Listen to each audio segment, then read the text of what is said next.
Graças a Deus. Muito bem, queridos. Nós vamos agora abrir a palavra de Deus, vamos estudar a palavra de Deus. Eu orei bastante esta semana e pedindo mesmo uma palavra, e o tema da mensagem de hoje é combata a frieza espiritual. Qual que é o tema da mensagem de hoje? Combata a frieza espiritual. Dois textos. O primeiro está em 1 Tessalonicenses, capítulo 5, versículo 19. Diz assim: não apagueis o espírito. Podem falar comigo? Não apagueis o espírito. O segundo texto é do Antigo Testamento, em Abacuque, capítulo 3, versículo 2, que diz assim: ouvi, Senhor, a tua palavra e temi. Aviva, ó Senhor, a tua obra no meio dos anos a notifica, na ira, lembra-te da misericórdia. Vamos orar. Querido Deus, em nome de Jesus, eu quero te pedir perdão pelos meus pecados, pelos pecados dos meus irmãos, das minhas irmãs, e quero te pedir agora que o Senhor se manifeste em o nosso meio, alimentando-nos, falando-nos, ensinando-nos, ministrando-nos, e que estejamos com o nosso coração pronto para receber a tua palavra, e que esta palavra faça diferença na nossa vida. Eu oro em nome de Jesus. Amém. Eu gostaria de, logo de início, fazer uma pergunta. Você está satisfeito com a sua vida espiritual? Você está satisfeito com a sua vida espiritual? Eu penso que esta é uma pergunta que sempre a gente deve estar fazendo para nós mesmos. Estamos satisfeitos? Estamos contentes? Porque a questão da frieza espiritual é algo que a gente precisa tomar muito cuidado, porque a gente corre o risco de, em momentos assim, a gente estar muito vibrante, muito alegre, muito fervoroso, muito dedicado, e às vezes circunstâncias vão afetando-nos e vão esfriando-nos, vamos perdendo um pouquinho aquela paixão, aquele amor, aquele ardor. Então nós precisamos cuidar e sempre perguntar isto. Sempre perguntar. Então a questão da frieza espiritual. O que nos leva a um esfriamento espiritual? O que nos leva? Em primeiro lugar é o pecado. Ou nós nos afastamos do pecado, ou o pecado nos afastará de Deus. A gente precisa tomar muito cuidado e a necessidade de constantemente estarmos verificando e reconhecendo se há pecado em que nós estejamos envolvidos. Precisamos ter esta coragem de fazer esta pergunta, este autoexame, porque o pecado nos afasta, o pecado nos esfria espiritualmente. E é importante, inclusive, que nós tenhamos consciência de áreas específicas, que muitas vezes nós tenhamos dificuldades ou fraqueza nessa área, e pedir ajuda de Deus. Sabe por quê? Satanás, ele sabe do momento, da situação em que muitas vezes nós temos uma fraqueza. Ele vai descobrindo isto, e dentro dessa fraqueza, ele proporciona-nos oportunidades para que caiamos. Então precisamos tomar esse cuidado. Qual é o ponto fraco? Aonde nós somos frágeis? Aonde nós somos mais vulneráveis? E cuidar dessas áreas para que Satanás não encontre brecha e entre para atacar-nos e provocar em nós um distanciamento de Deus. Você sabe qual é o seu momento? Qual é a sua fraqueza? É preciso que nós tomemos este cuidado, né? E cuidar então para que a nossa vida espiritual esteja firmada, evitemos, nos afastemos do pecado, porque o pecado nos afasta e nos esfria espiritualmente. Davi, quando ele pecou, ele temeu que o Espírito do Senhor fosse retirado da sua vida. Então lá no Salmo 51, versículo 11, ele diz: não me lances fora da tua presença, e não retires de mim o teu Espírito Santo. Não me lances fora da tua presença, e não retires de mim o teu Espírito Santo. Ele tinha consciência do pecado, e ele faz esta oração. Por isso, queridos, se nós quisermos sair da fraqueza espiritual, do esfriamento espiritual e experimentar um avivamento, nós precisamos abandonar o pecado. Sempre quando se fala em avivamento, se fala de um avivamento na igreja. Mas quem é a igreja? Senão eu, você, cada um de nós. Então, para que tenhamos um avivamento na igreja, é preciso que nós cuidemos da nossa vida espiritual e estejamos nós mesmos, cada um, pessoal, particular, individualmente, buscando combater a frieza e crescer espiritualmente. Isto é tão particular, queridos, que às vezes pode uma pessoa estar numa igreja muito fria, uma igreja sem nenhum dinamismo espiritual, mas a pessoa particular, ela está numa intimidade com Deus, ela chora na presença de Deus, ela sente a presença de Deus. Por outro lado, também pode acontecer de uma pessoa estar numa igreja muito animada, avivada, despertada, um culto muito fervoroso, muito quente, muito caloroso, e a pessoa ali num cantinho, não sente nada. Não estou sentindo nada. Não tem nenhum prazer, não tem nenhum calor, não tem nenhum fervor, embora esteja num ambiente muito fervoroso. Então, na realidade, queridos, o avivamento, o fervor espiritual, ele é particular. Às vezes a gente queixa a igreja está fria, a igreja não está avivada. Isso é uma questão nossa, porque o avivamento, ele é pessoal, ele começa dentro de cada um. Então, o primeiro que esfria-nos é o pecado. Mas existem também situações que não são necessariamente pecado. Envolvimento com certos hábitos, com certas atividades, que pode atrapalhar o nosso relacionamento íntimo com Deus. São situações que não são pecado, mas que pode sim impedir. São alguns hábitos, algumas atividades. Vejamos coisas simples. O futebol não é pecado. Eu já gostei bastante de futebol, hoje não ligo muito mais, mas não é pecado. Tanto é que estamos preparando a quadra aqui para a prática de esporte. Mas precisa se tomar cuidado, porque lembra-se do futebol justamente na hora da devoção a Deus, do culto a Deus.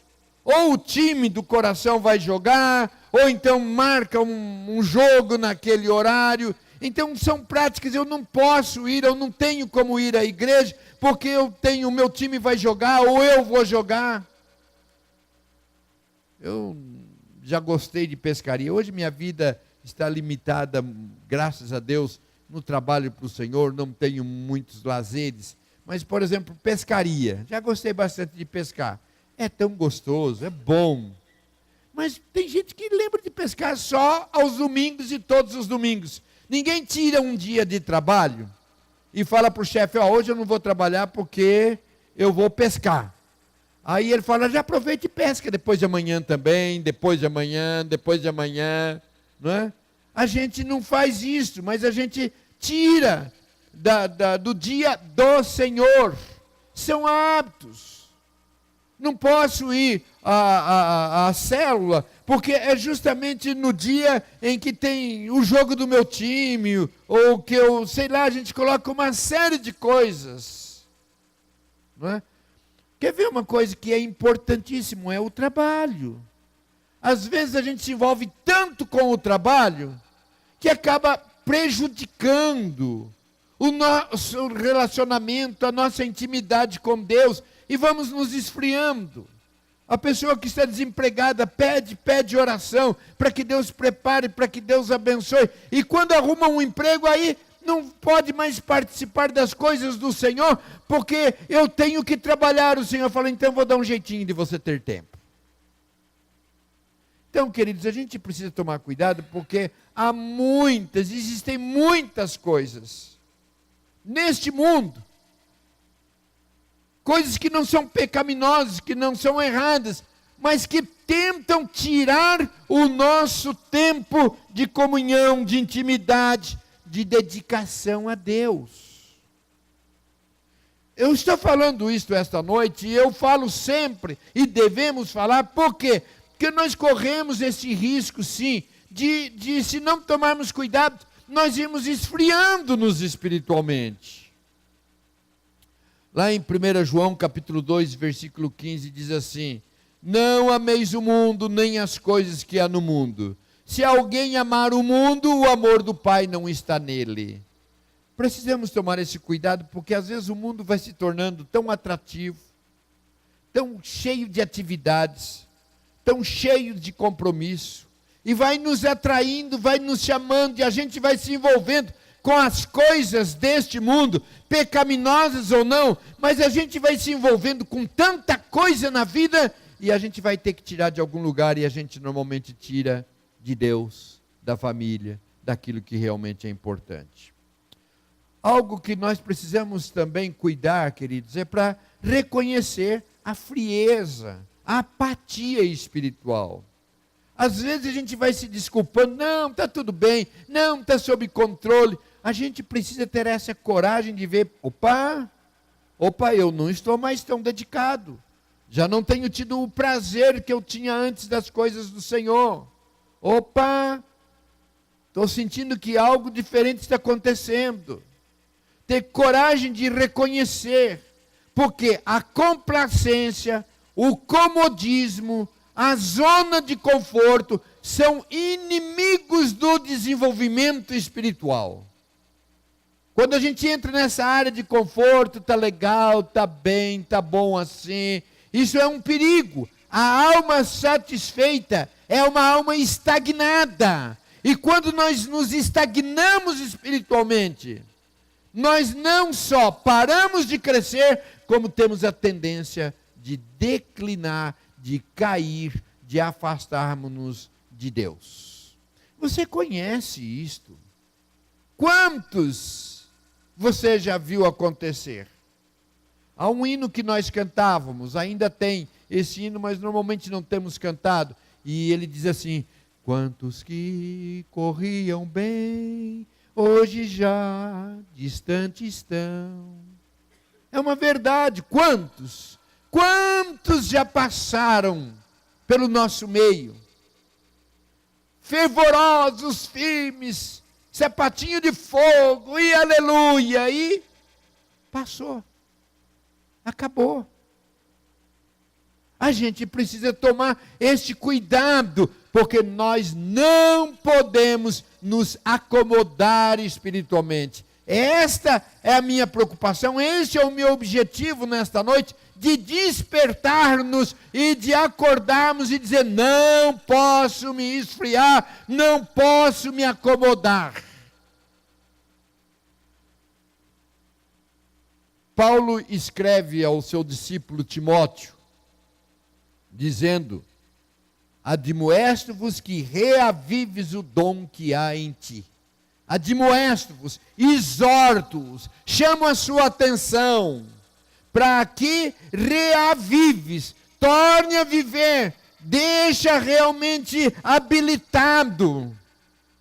É preciso que nós cuidemos sempre de estarmos reavivando aquilo, o dom que Deus já tem colocado em nós. Tímidos espirituais estão fadados ao fracasso. Aqueles que não experimentam novidade de vida. Aqueles que não desenvolvem-se. Então a nossa palavra é no sentido de que cada um de nós decidamos vigorosamente por uma radical transformação espiritual e uma busca de novas experiências com Deus. Então nós precisamos renunciar o que atrapalha o nosso crescimento espiritual, para que ele não nos arraste para longe do Senhor. É um perigo quando fala, não, comigo não tem perigo, não, pode deixar, não tem. Precisamos sempre estar atentos, porque é sempre perigoso, porque Satanás nunca desiste, e o nosso coração também é pecaminoso e tendencioso a um esfriamento, a um fracasso espiritual. Mas daqui para frente eu quero conversar com os irmãos e dedicar um tempo maior para ver os passos que promovem despertamento espiritual. Se vimos alguns passos que nos afastam e nos esfriam, mas eu quero dedicar mais tempo sobre aquilo que faz, que coopera para que tenhamos um despertamento espiritual. É um erro esperar que a graça nos visite como uma espécie de magia benigna. Do nada, uma magia, você não faz nada e a coisa acontece. Não é dessa forma. Se você não fizer nada, esse nada pode trazer fraqueza espiritual. Mas se você não fizer nada, não coopera para o seu crescimento espiritual. Então, a primeira coisa que nós queremos destacar, o primeiro aspecto é que nós precisamos desejar esse despertamento. O avivamento acontece quando existe o desejo, a vontade. Eu quero mais do Senhor. Eu quero novas experiências. Eu desejo mais do Senhor. Deve começar por aqui, o nosso querer, a nossa vontade. Eu não estou satisfeito. Deus tem mais. Eu quero experimentar mais desse Deus. Precisa que nasça no nosso coração esse desejo. Eu quero mais e mais e mais de Cristo. Como se sabe se uma pessoa tem esta vontade, este anseio por mais de Deus? Por suas atitudes.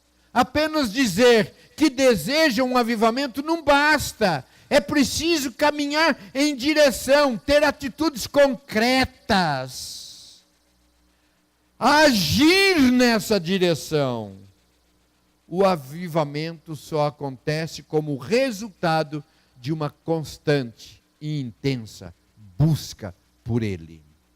Então, o segundo aspecto é desenvolver uma intimidade com Deus. Desejar conhecê-lo intimamente. Buscar novas experiências com Ele. Saber o que Ele tem para nós. Qual o plano dele, qual a vontade dele para nós. É preciso que desenvolvamos esta intimidade com o Senhor. Às vezes nós vemos, quase não tem mais, mas tinha normalmente nos para-choques de caminhão, ou aquela frase assim, Deus está vivo, eu falei com Ele hoje. Isso não é muita coisa não. Correto seria, Deus está vivo, Ele falou comigo hoje. Ele falou comigo hoje. Se você vai num funeral, e você vê ali o corpo estendido, e você vê ali os parentes que chegam, ai meu querido, eu vou sentir tanta saudade de você, ai você foi um excelente marido, ou então o marido, você foi uma excelente esposa, ai meu papai, minha mamãe, como que eu te amo, e você fala o tempo todo, mas ele continua defunto, ele continua morto. Só faria sentido se ele sentasse e falasse, eu também te amo. Acho que ninguém ia ficar aqui para ouvir, né? A hora que ele ameaçasse sentar, já dava no pé. Então, queridos, é a questão de Deus falar conosco. Desejar conhecê-lo intimamente. Buscar a presença do Senhor, quebrantar-se na presença dEle. Qual foi a última vez que você chorou na presença do Senhor? De joelhos, dedicado mesmo ao Senhor. O avivamento só ocorre na vida daqueles que se submetem a Jesus. Não há avivamento sem obediência. É necessário abrir mão dos nossos sonhos, dos nossos desejos, para realizar a vontade dEle. Quando nós nos consagramos e buscamos ao Senhor, nós sabemos que Ele vai falar e Ele vai nos direcionar. E às vezes nós não o buscamos porque nós não queremos ouvir o que Ele tem para nos dizer. Eu já sei o que Ele vai falar. Eu já sei o que Ele tem para mim, então eu prefiro nem perguntar. Tem pergunta que a gente não faz, porque a gente já sabe a resposta. Então a mesma coisa quando a gente vai buscar conselho para amigos. A gente busca o conselho daqueles amigos que a gente sabe que vão falar o que nós queremos ouvir. Quando nós buscamos a Deus, o que o Senhor tem para falar e estamos dispostos a mudar a nossa vontade, se a dele for diferente. Então, se quisermos um avivamento verdadeiro, nós precisamos aprender a ouvir a voz do Senhor e obedecer. Avivamento nós não construímos por nós mesmos. Nós construímos num relacionamento com Deus. E abrimos-nos para ouvir o que Deus tem para nós. Mas isso implica em tempo, queridos. Implica em tempo. Nós precisamos descobrir e nos enquadrar nas condições que Ele estabelece para que haja avivamento. O avivamento começa de dentro para fora. E essa intimidade, ela vem principalmente do tempo que nós nos dedicamos à oração e ao jejum. Constância na nossa oração. Orando em favor da nossa família, orando em favor da igreja, orando em favor do pastor, orando em favor dos líderes, orando em favor dos enfermos, orando em favor do avanço do evangelho, orando pela nossa cidade, orando pela nação. Volto a dizer, isto implica em tempo. Existem vários tipos de oração. Aquela que nós falamos, oração relâmpago, por exemplo. Quando alguém chega e fala assim, pastor, posso fazer uma pergunta para o senhor? Uma oração relâmpago, Senhor, tem misericórdia. Não é? É aquela oração relâmpago. Mas nós precisamos desenvolver aquele tempo dedicado para o Senhor. Que a gente pare tudo.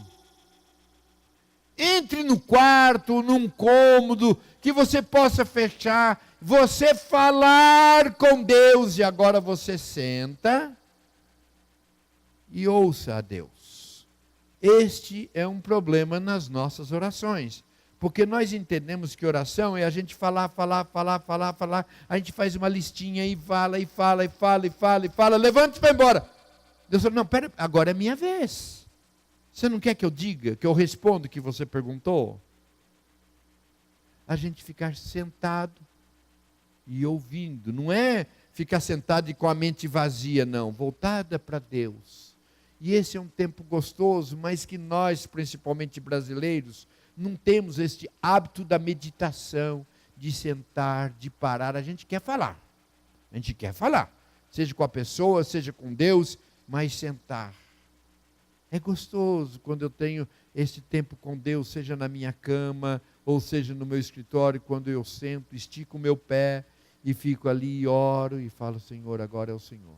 Às vezes eu oro de joelhos também. Mas quando eu sento, eu fico assim, eu quero, sabe aquele ambiente? Eu quero criar aquele ambiente com um amigo. Sabe, você senta, põe até uma cadeirinha ali, agora o meu amigo, fala comigo. Isso implica em tempo, queridos. A gente, quando estava falando lá no início, que a gente se envolve com tanta coisa, que a gente não tem tempo para ouvir a Deus. Para ouvir a Deus. O máximo que a gente faz é orar e falar o que a gente quer e pedir para Deus. Mas agora fala, Deus. Fala, Deus. É gostoso quando eu estou na madrugada ali sentado. E eu quero ouvir Deus falar ao meu coração. Isso traz, sabe, um crescimento espiritual, uma proximidade com Deus, nós não podemos, queridos, depender de festas, de eventos, de programa para manter a chama acesa. A gente cria programas aqui na igreja. A gente tem sim aqui festas. Gosto disto. Acho importante, mas não é isso que mantém a nossa chama e que acende, desperta a chama do nosso relacionamento com Deus. Eu vou falar algo e você vai pensar nisso. Deixa o Espírito Santo falar.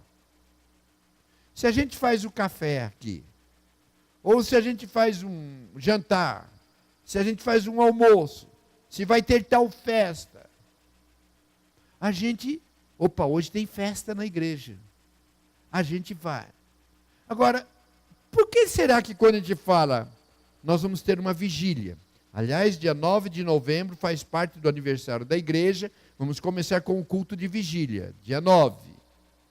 Quando a gente fala, olha, segunda-feira tem noite do clamor, será que não é bom a gente pensar, por que será que eu fico entusiasmado com festa, mas eu não tenho o mesmo entusiasmo?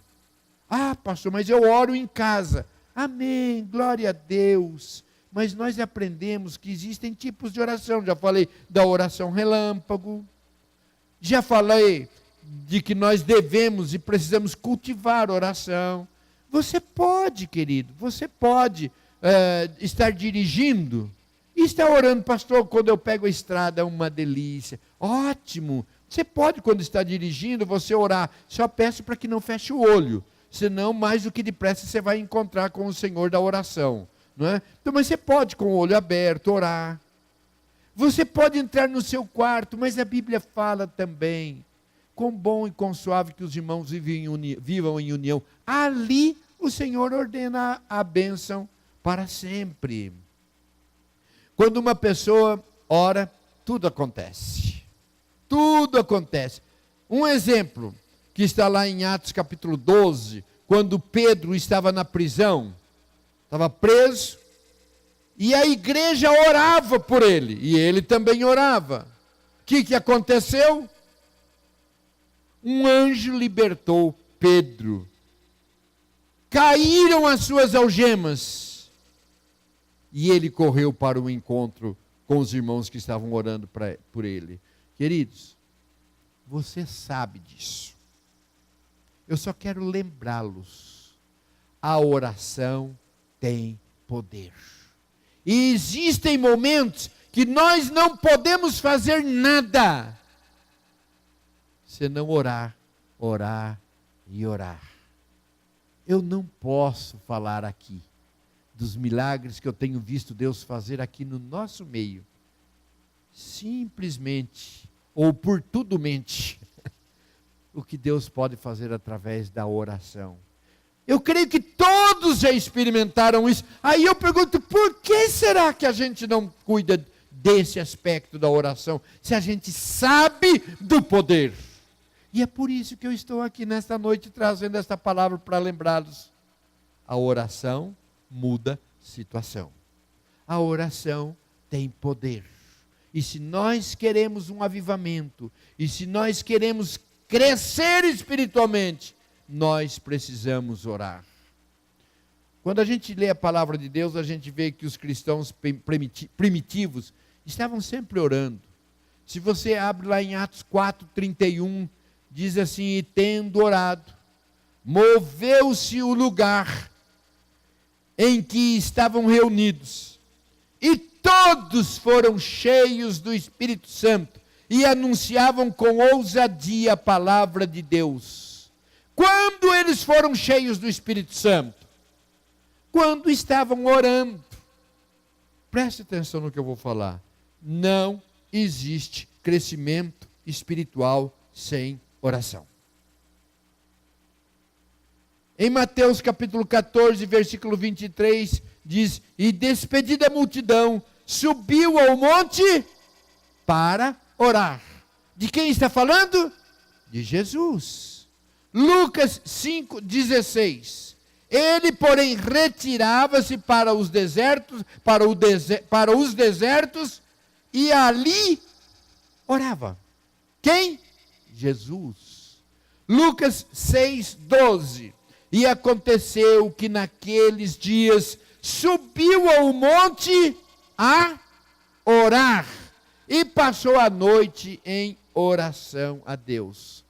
Se Jesus dedicava-se à oração, se Jesus buscava essa intimidade com o Pai, quanto mais nós necessitamos. Então, tenhamos a coragem de reconhecer que não estamos crescendo espiritualmente como poderíamos e deveríamos. E isso passa pela falta de dedicação à oração. Segundo aspecto é a questão da palavra de Deus. Estabilidade na vida espiritual é resultado de um conhecimento profundo da palavra de Deus. Meditar diariamente na palavra de Deus, buscando compreender aquilo que o Senhor falar ao nosso coração. Esta semana eu estive com um pastor numa reunião e ele disse: eu estou envergonhado porque alguns anos atrás, a cada 3 meses eu lia a Bíblia de capa a capa. Hoje o máximo que eu consigo ler é 3 capítulos por dia. Queridos, nós precisamos separar tempo para a leitura da palavra de Deus. Eu tenho feito esse propósito de orar uma vez só por ano. Agora em novembro, se Deus quiser, no máximo dia 14 de novembro, eu termino de fazer a leitura de ler a palavra de Deus. Muito obrigado. Tenho feito o propósito de ler a Bíblia uma vez por ano.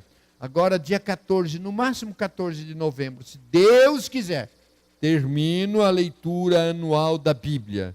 Isto é aquela leitura que eu faço na minha devocional. É claro que eu tenho que ler mais vezes, estudar para pregar, ou fazer estudos, mas este é o hábito que nós precisamos cuidar disto.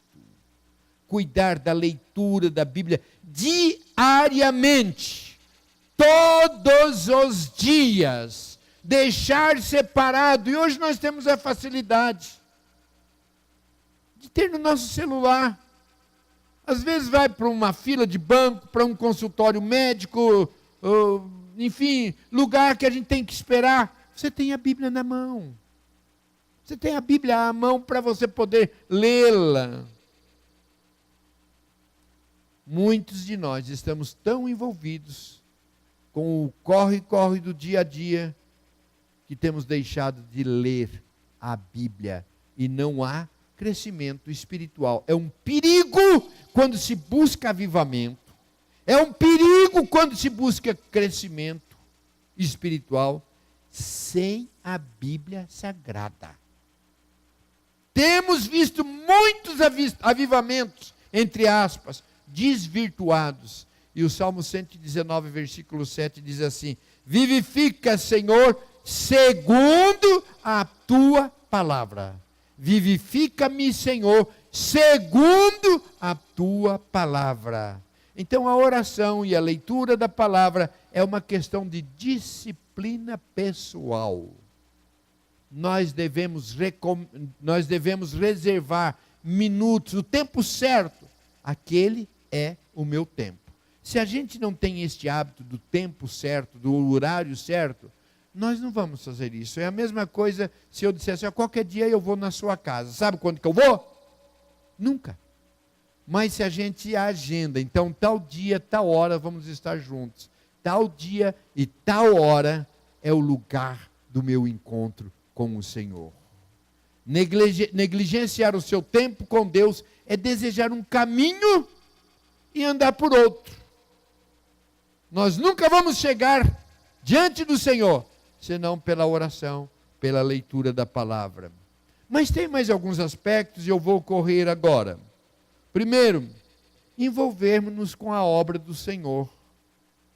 participando dos cultos, das atividades. Isto é importante. Louvado seja Deus pela sua vida. Talvez você pudesse dizer: pastor, por que o senhor está falando isso? Eu estou aqui. Glória a Deus porque você está aqui hoje. Mas nós somos muitas vezes tentados a afastarmos, a não estar presentes, quando nós estamos na casa do Senhor. E constantemente eu ouço esse testemunho: pastor, eu vim aqui hoje por obrigação. Eu vim arrastado. Mas vim e o Senhor falou ao meu coração. E é a minha oração para que nesta noite Deus esteja falando ao seu coração. E você diga: graças a Deus porque eu vim. Eu estou sendo alimentado, fortalecido, despertado. Então nós precisamos separar este dia. Esse é o dia do Senhor, o Dominus, dia do Senhor. E nós não podemos tirar do Senhor para outras atividades.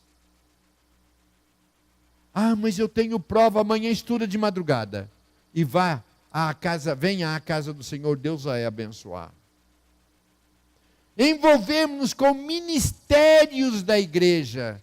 É uma coisa muito gostosa, é importante. Há crescimento. Às vezes, quando nós temos aqui alguma festa, que o Mimari está trabalhando lá na cozinha, eu chego e vejo o semblante deles, da alegria, do prazer. O que nós tivemos de fazer, fazemos como quem faz para o Senhor. No último domingo de ceia, tinha chovido, e eu cheguei, tinha um presbítero de paletó e gravata, e enxugando aquela entrada ali, passando a vassoura, limpando. Fazemos para o Senhor. E eu gosto dessa frase que diz assim: enquanto eu trabalho para o Senhor trabalha para mim. Envolvermos-nos. Isso cansa. Mas quando a gente vê o resultado da vida, na nossa vida espiritual. Então, queridos, nós crescemos espiritualmente quando nós exercemos os nossos dons, servindo o corpo de Cristo com disposição, com zelo, com amor. Envolvermos-nos com o evangelismo, ter a oportunidade de falar para as pessoas, de compartilhar com as pessoas acerca de Jesus. Isto é gostoso, faz com que nós cresçamos espiritualmente. No sábado que vem, vai sair para o evangelismo. Antes, reúne-se aqui, ora, pede cobertura de Deus, porque a hora que vai bater na porta lá dos vizinhos, nós não sabemos o que vem de lá para cá. Então nós nos preparamos espiritualmente a crescimento espiritual. Quando você começa a falar para um amigo sobre Jesus, você está falando, mas também está naquela oração relâmpago: o Senhor toca no coração dele, Senhor Deus, usa os meus lábios. É importante que nós nos envolvamos com o evangelismo. É preciso também, queridos, que nós honremos os nossos compromissos assumidos com o Senhor da igreja e com a igreja do Senhor. Compromisso do testemunho. A nossa vida, quando alguém olhar para nós e formos apresentados como evangélicos, a nossa vida seja tão bonita, que desperte nas pessoas conhecer o Deus a que nós servimos. Vida de testemunho. Compromisso com a nossa fidelidade ao Senhor dos dízimos e as ofertas. Quando vocês são recebidos como membros desta igreja, assinaram um compromisso de testemunho, compromisso de honrar e serem fiéis com os dízimos e as ofertas. É um compromisso. E quando nós não honramos o nosso compromisso, nós fracassamos espiritualmente. Não estamos honrando. Último tópico. É preciso também que acertemos relacionamentos quebrados. Porque quando há relacionamento quebrado, há uma quebradura também no nosso relacionamento com Deus. Em Mateus 5:23 diz assim: se pois ao trazeres ao altar a tua oferta, ali te lembrares de que teu irmão tem alguma coisa contra ti, deixa perante o altar a sua oferta, e vai primeiro reconciliar-te com o teu irmão, E então, voltando, faze a tua oferta. Quando nós temos relacionamentos quebrados, com parentes, com amigos, isso atrapalha a nossa vida espiritual. Isso faz com que esfriemos espiritualmente. Eu não sei porquê, eu oro, mas as coisas não acontecem. É preciso que nós cuidemos dos nossos relacionamentos. Nesse acerto precisa pelo menos de 3 coisas. Ter a coragem de pedir perdão. Mas foi ele que me ofendeu. A Bíblia diz, se o teu irmão pecar contra ti, vai ter com ele. Tome a iniciativa. Procure. Segundo lugar, é preciso que esteja disposto a perdoar. Mas o que você fez me machucou muito. É disposto a perdoar.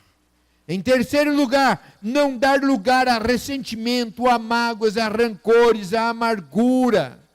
Não pode estar no mesmo coração o rancor, o ressentimento, a mágoa e o Espírito Santo crescer. Então é preciso que nós tiremos, não pode caber no nosso coração, que está desejoso a renovação espiritual, não pode ter lugar, estou magoado, estou ressentido. Por pior que alguém tenha te ofendido, não chega nem aos pés da ofensa que nós fizemos com Jesus. E Jesus nos perdoou e nos perdoa. Eu quero terminar lendo Filipenses capítulo 3. No versículo 12 diz assim, não que eu já tenha recebido ou tenha já obtido a perfeição, mas prossigo. Digam comigo, prossigo. Para conquistar aquilo que também fui conquistado por Cristo Jesus. Irmãos, quanto a mim, não julgo havê-lo alcançado, mas uma coisa eu faço, esquecendo-me das coisas que para trás ficam e avançando. Digam comigo, avançando. Para as que diante de mim estão. Versículo 14 novamente. Prossigo para o alvo, para o prêmio da soberana vocação de Deus em Cristo Jesus. Deus nos trouxe nesta noite aqui para que tenhamos a coragem de observar a nossa vida. E se porventura alguém veio para cá, mas eu tenho sentido, eu não tenho mais aquele ardor, aquela vontade, aquele desejo das coisas de Deus.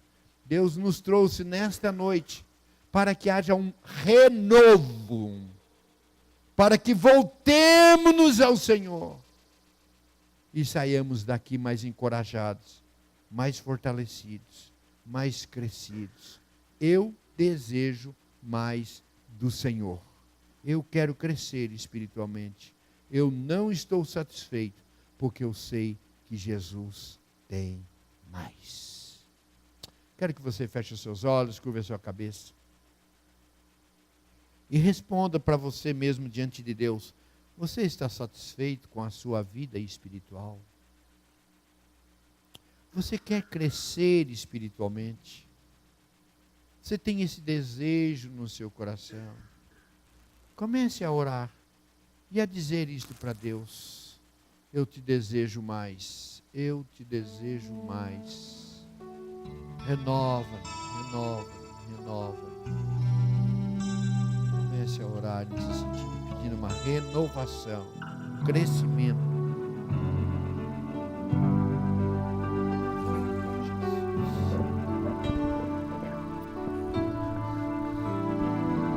Eu creio que o Espírito Santo de Deus falou ao seu coração, está falando ao seu coração, despertando o desejo de uma maturidade, de um crescimento espiritual. Vamos nos colocar em pé.